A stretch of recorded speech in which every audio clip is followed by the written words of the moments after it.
Sa buhay ng tao ay may kanya-kanya tayong problema, kanya-kanya tayong stress. May stress sa utang, may stress sa pamilya, may stress sa barkada, may pressure, may struggle. So, kanya-kanya yan. Sipin mo yan ang stress mo. Wala tayong personalan dito ha. Bato-bato sa langit. Ang tatamaan ay magagalit. Tapos ito ikaw. Ayan. Paano mo yan harapin? Sa laki na yang stress na yan. Kaya mo ba? Yung iba, dadaanin na lang sa tawa.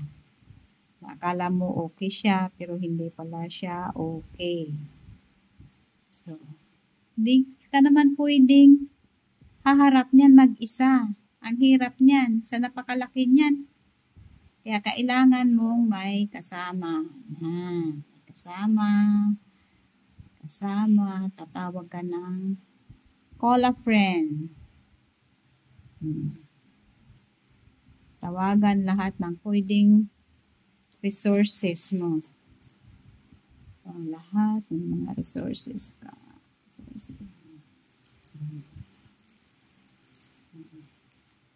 Kaibigan man yan o hindi, tawagin mo. Tawagin mo para tutulong sa'yo. O yan. Kung yung tinulungan mo, hindi ka natutulungan, edi hanap ka ng ibang kaibigan na tutulong sa'yo. Yan. O.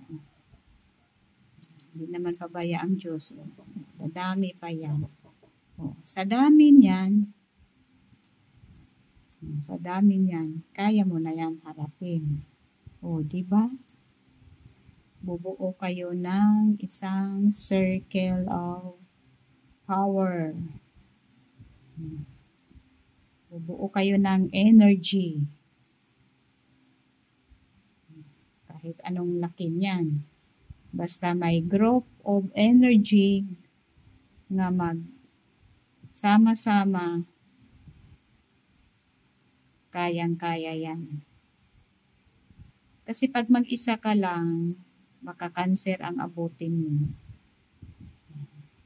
O, di ba? Malaki na siya. Kahit sabihin natin, malaki man siya, ito, mas mabigat siya. Kaya na niyang itulak. Kaya na niya itulak. Pero ito, hindi niya kayang itulak. Siya ang, see? Hindi niya kaya.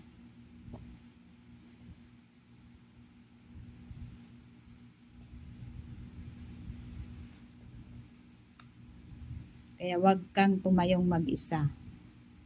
Tumayo kang may kasama.